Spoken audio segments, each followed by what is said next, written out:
By 1867, all of the colonies of British North America, including Newfoundland, had responsible government.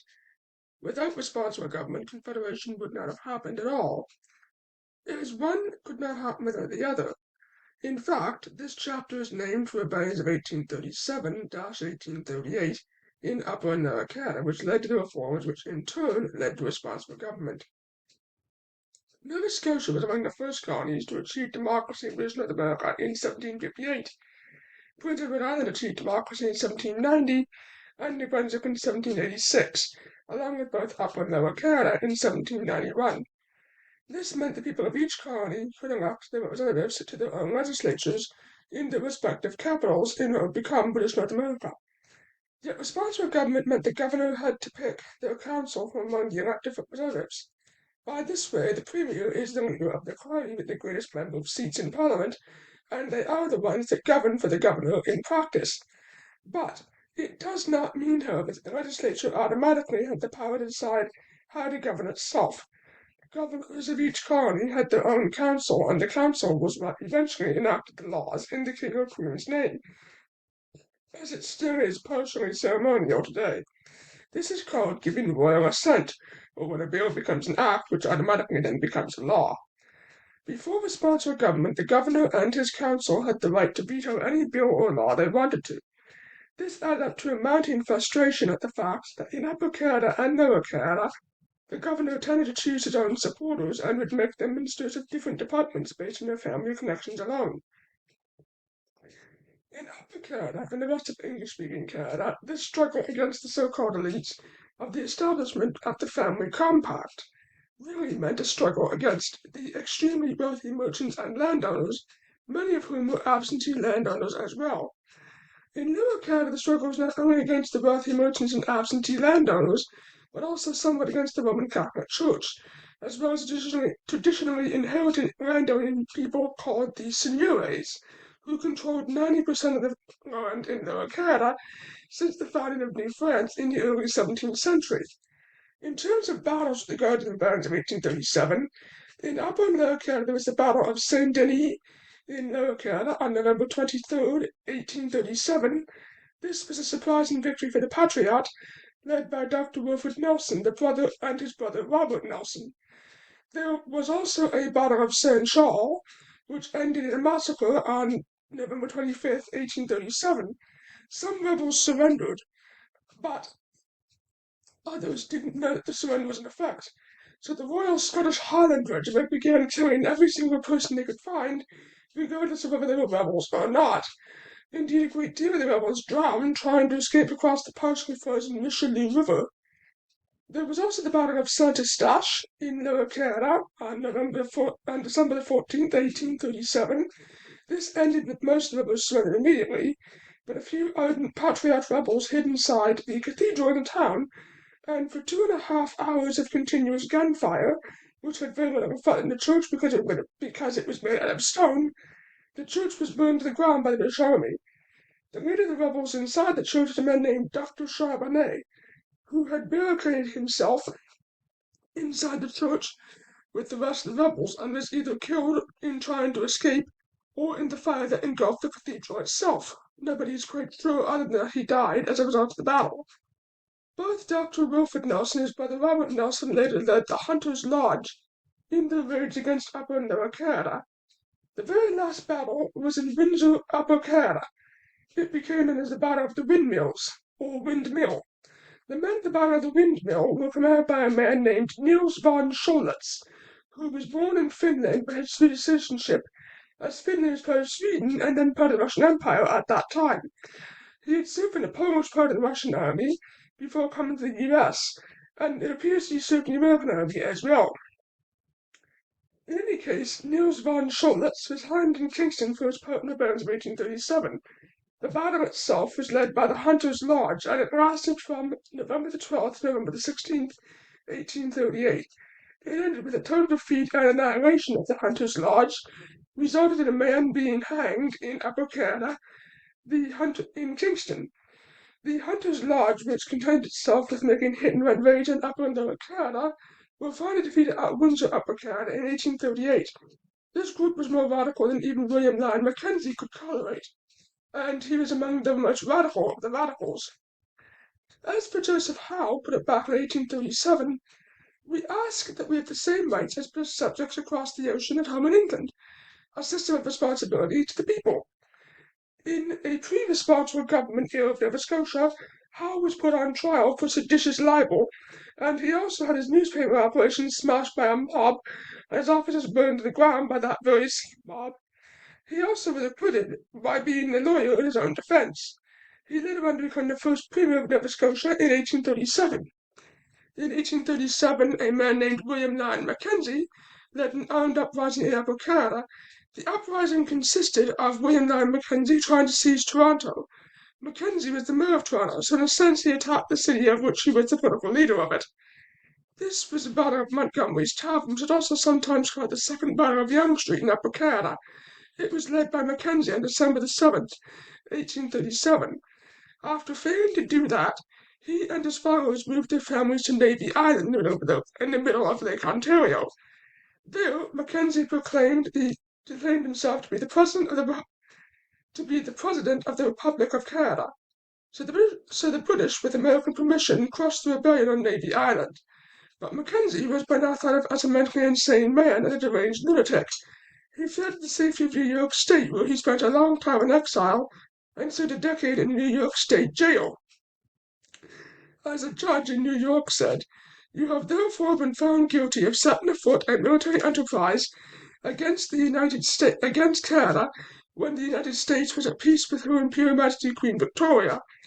Now the Patriot, as they called themselves, were completely separate from the Hunters Lodge, but they were still more radical than Joseph Howe in Nova Scotia, or Robert Borden, another reformer in Upper Canada. By the way, Robert Borden, the Prime Minister of Canada from 1911 to 1920, is not related to Robert Borden, who was a reformer with regard to responsible government. Borden went on to become an advisor to both Lord Durham and Lord Elgin. He died in 1859 at the age of 55. After his exile, Mackenzie was re-elected to the Upper Canadian Legislature and became the Premier of Upper Canada. He later combined the legislatures of Upper and Lower Canada in order to prevent the English Protestant and Loyalist majority of Upper Canada from dominating the French Roman Catholic minority in Lower Canada. Unfortunately, Mackenzie was largely ignored and died of exhaustion at the age of 66 years old, by which point he was also insane. The political battles he had fought for more than a decade had taken their toll, and he had also lost his audience as well. William Lyon Mackenzie's grandson was named William Lyon Mackenzie King, and he became Canada's longest-serving Prime Minister. Mackenzie King was in power for 22 years, although not all at once. It is arguable that William Lyon Mackenzie King's achievements overshadowed those of his grandfather. So the Mackenzies are a political dynasty of sorts in Canada. Now, unfortunately, the effect of combining the legislatures of Upper and Lower Canada was that it was very quickly resulted in legislative deadlock, or as Sir John A. Macdonald once put it, a massive logjam of legislation with the result that nothing much ever gets done at all. Along with the rebellions in Canada, there was also a rebellion in Lower Canada, although the government acted extremely quickly and it still took about a year to suppress. The man who led that rebellion was Louis-Joseph Papineau, was not as much of a moderate as Joseph Howe, but at the same time he was not as much of an extremist as Mackenzie. Papineau also fled to the United States after the rebellion had failed. He later came back to Canada. Papineau returned from exile in the United States and died on his 81st birthday in 1871. When he died of a series of strokes, he was the Attorney General of Lower Canada.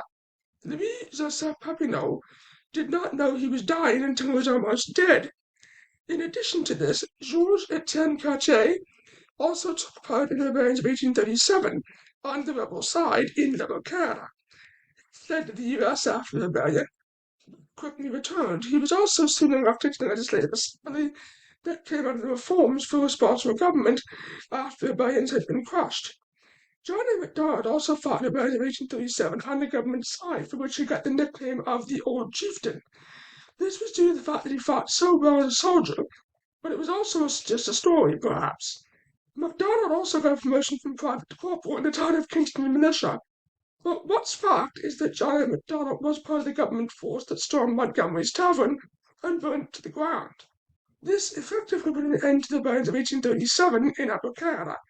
Sir John A. Macdonald used his skills as a prominent lawyer in Kingston to defend a lot of the different leaders of the rebellions of 1837. Some of them he succeeded, sometimes not.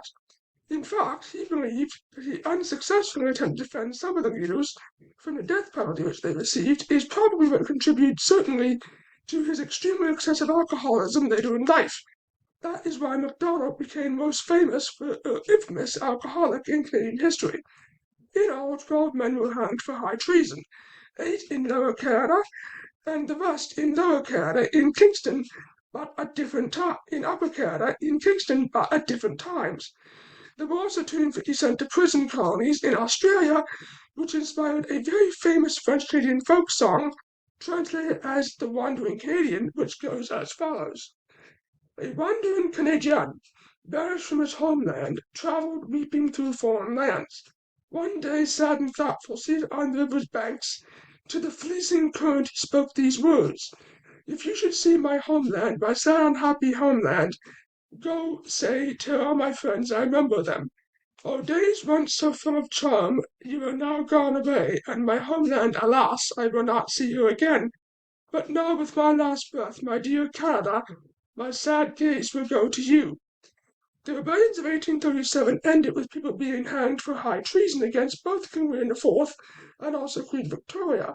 King William IV died before the issues of regards to responsible government of 1837 and the rebellions of 1837 were entirely resolved.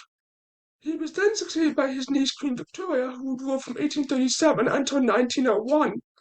Shortly afterwards, the Governor-General, a new Governor-General, named Lord Durham, arrived in Canada.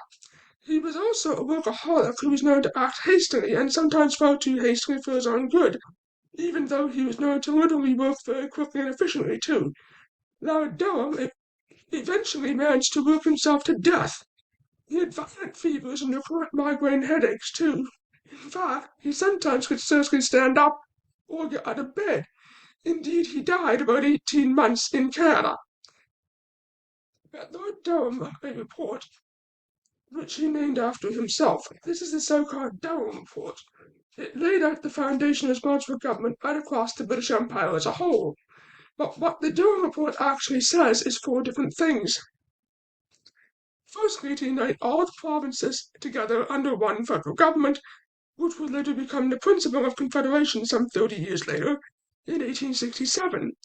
The second was to unite Upper and Lower Canada into one legislative assembly, with each province getting an equal number of seats in the assembly to avoid one province dominate another.